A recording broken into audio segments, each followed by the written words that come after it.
Trí dó híon náid de be dí ré blianan seo ag léamh na nuíochta don 16 mín saona 2016. Agus cétáir chlúdach in New York Times in jobh? Barack Obama, ní Donald Trump. Agus nach 10 roiirce. Seo an túsal Obama ar a thoras damhanda deireanach dearan, tá sé tar éis 8 milliúna a chaithimh mar uachtar an Meiriceá. Agus níos agam cén bhainte tá ag seo le Daonlathas ach bháin go bhfuil an túchtarán Obama sa Ghréig clíomháin an Daonlathais mar a thugtar gus tugtar le fios go bhfuil an túsal Obama ag cosint an Daonlathais fiú agus an Daonlathas lán le gach cur agus lúb agus casa. Ní féidir cosán cam an Daonlathais a rianú roiasca. Stoch gur béir sin teachtareacht an úsar Trump. Cé hé cóghúilí nua Bashar al-Assad? Donald Trump dar leis. Bheanaíonn Assad Donald Trump mar chóghúilí dóchúil.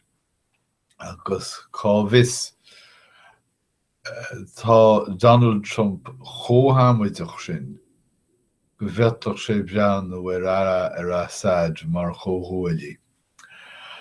Tá táthar tá Assad ag caint ar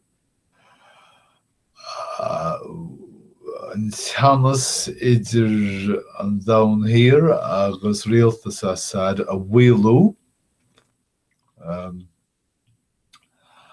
cóghúilíocht cínta bunú chun an Stát Islamach a tharageadú ach má sé deirteach sé riint a choraigh go dtibhinn deirteach sé iad a thuaithe agus chorasdóibh go mór. Go háide agus an túsal Assad ag leanach de raibh len chorchaige cosar le leis a gorchaige cosar bolag a tarsúlaige. Well, ba é Daonlathaigh sular táhaigh an uachtarán ach ó sé uachtarán Meiriceá is sé ní léon dar ráha dar le riint ag na Daonlathaigh ach dul chun cainte leis an úsal Trump. Go háide leis na pleananaí nach daanaíonn leis an bhártaí poblachtánacha. Go dtibhinn bhí an Donald Trump ag easaon tú leis an bhártaí poblachtánacha go minic tagann sé salach ar chuid mhaith a deir bhuaile fortaí agus dá réir sin tá sé gceist ag riant polaitíoirí díriú ar na polaisaithe Daonlathacha a tháiníonn le Donald Trump.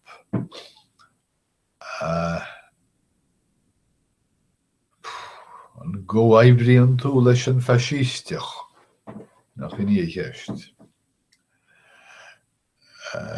Cé hé Jeff Sessions go dtí tamaileoin ní raibháin ach mion pholaitiúir as Alabama.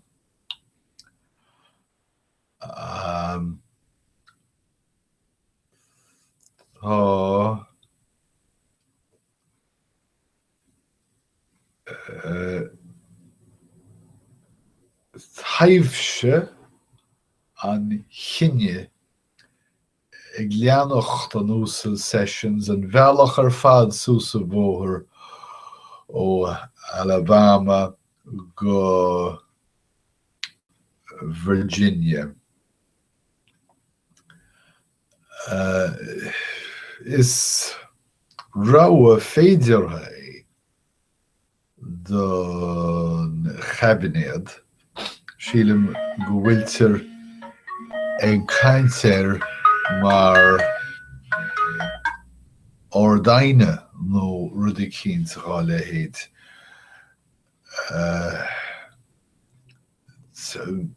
Córa é den tail nua, den síl nua. Dinne mar Jeff Sessions a echail fiú ina iarthóir anchasach do fust mar seo.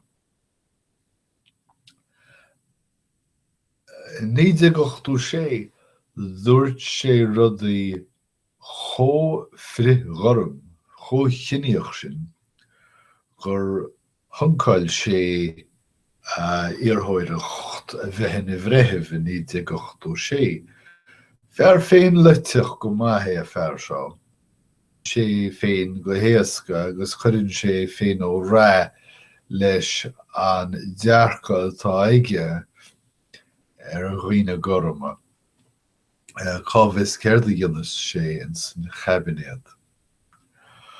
Well, cábhfuil Donald Trump, níl sé Washington, tá sé an nuamhrach. Is dócha go bhfuil sé géirí teachtáideach de cheola go maiar na brústachaí taistil ó thua go nuamhrach seachas fannacht leis an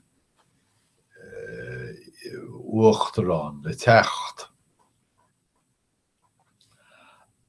Agus tá Trump ag bainisteú an aistrithe ó Trump Tower ar Avenue 5 in nuamhrach. Idir an dálín agus é ar fosca tá an trácht taobh má stopchaí go hiomlán. Mar ar nó is 5 Daonlathaigh. Ach agus méid duine mo wachna bhar seo beidir go bhfuil an ceart aige. Tá Washington lán brústachaí. Agus tá meach Trump an bheith níos mó brú ar ná mar atá faoi láthir. Well, sin é an scéal. Tá srá álta níos New York Times ag leanacht a raibh. Pictiú trúbhealach é seo. Má bhean níon tuair bheaníonn sé mar pictiúí deasa ar chácha milliis nó rud a cíns do chalínóg atá ag ceiliúra a quinceañera.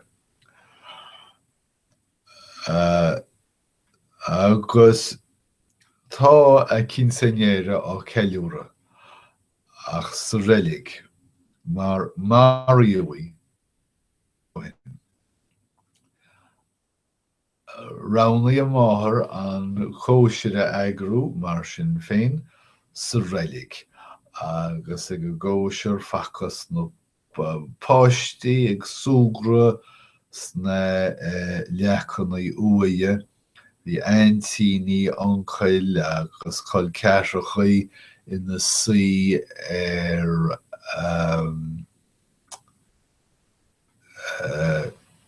chathaoir filte. An é sin ó pocar atá weim. An é beanú leis fechaint.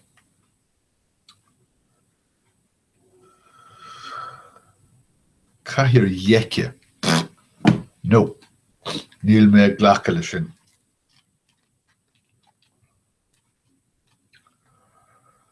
Chatha go bhfuil.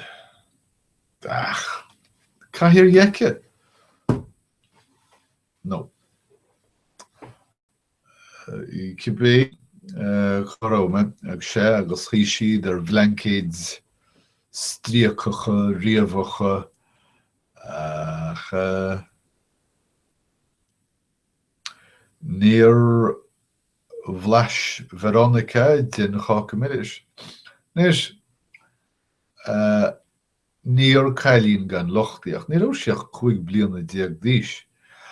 Bhí a máthair bainteach le drongan níos ráide, ní raibh áthair aici riamh, agus níor bhaide go raibh sí féin gúir de bhart leis na dronganí, agus binm fá gur marí a bhí. Bhí sí sa cármí cheart ar an éiche mí cheart. Ag an am mí cheart. Cá bhfuil Walmart ar fud na áite. Ní raibh agam go raibh Walmart sa Cine, ach ní hamháin go bhfuil Walmart sa Cine, oibrithe sa Cine ag chorinné an chomhlachta, ag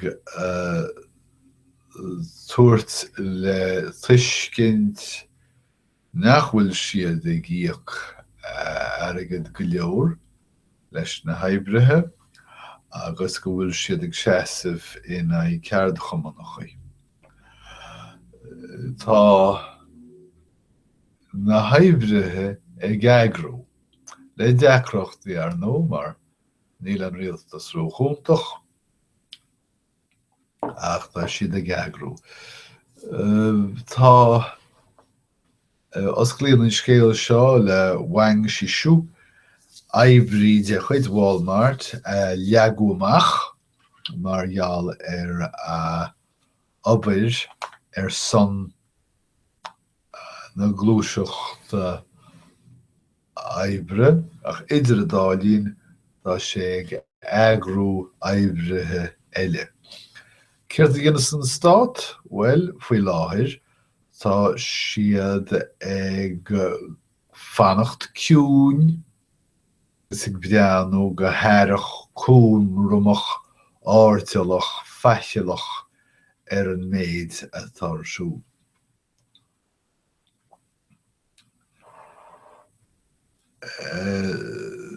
Tá lá altathe ag teacht, ach ní ag ceiliúradh atá bhunúchas í Meiriceá. Tá chuid wathe acu man léirsithe in North Dakota áit a bhfuil an agóid in an scéimiisce agus pleanan í an rialtas federálaí ag leanach do raibh. Tá scélín faoi chuisín an champa sa nuachtán na neamh nach bhfuil mór an le rá an faoi. Tá an pólín a mhairí, dá liomsa a gúnmhairí Philando Castile á chúiseamh, ach ní as dúnmharú ach as dúnorgan. Mas é sin an focail atá weim agus tá mé cheicáil inis, mar ní minic mé gúsáid an ocail sin, dúnorgan. Sa dar a grád, má áitir ciontach é, rud nach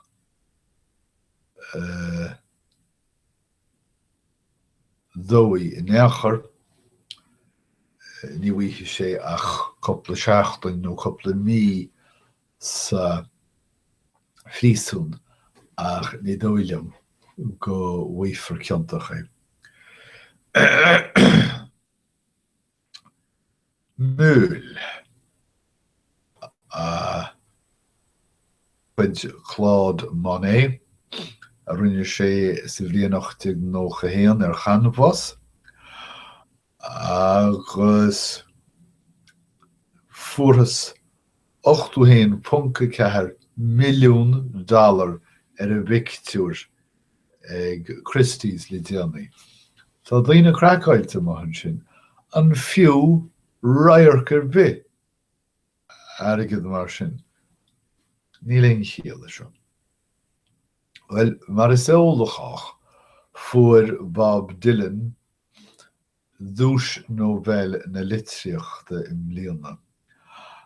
Ach ní fisanéachar céir de cheapan Dylan ach go bhhain gur ghlach sé leis an dúis. Má sé ní bhaidh sé ag dul go Stockholm an 10 Nollaig. Mar ghealtainna se rinne sé hána féin. Agus dá sin tá sé ag seoladh a leithscéal go dtí Acadamh Nobel. Go persanta ní dóilm bhfuil an dúis seo tuilte ag Bob Dylan ach is Acadamh Nobel an Lucht as é a thuirtstó. Ní scríbneoin é ach óránaí agus tá agam tá thránaí dear gur bunan an dárad ní chreidim se sin agus ní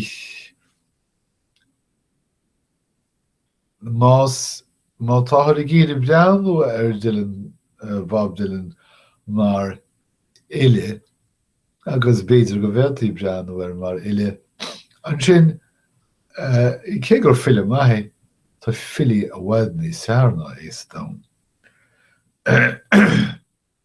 Anim níú Deborah Spar ran nua an Lincoln Center in Nuacht.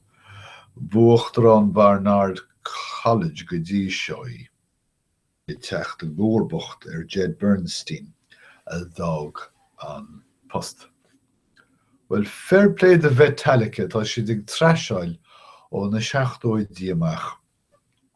So siad rééis album nua a dhéanamh, album studio in chéad ceann le 8 mbliana agus tá siad ag scríle an rírá céanna a scríil siad a riamh ach dar leis an léirmheastóir go bhfuil siad ag ghlacha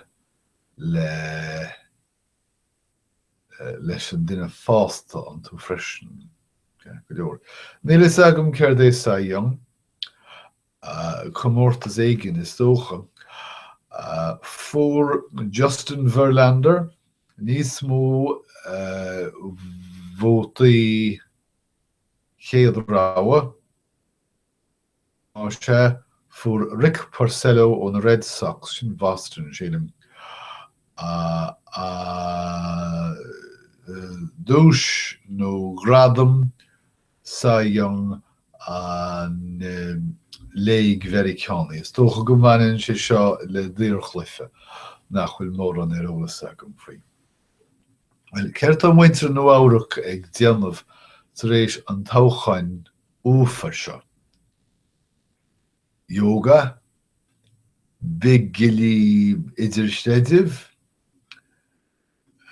ag lorg cóirle scoil, agus fiú I déanamh teireapi fiadóireachta, fáilte go Nuacht.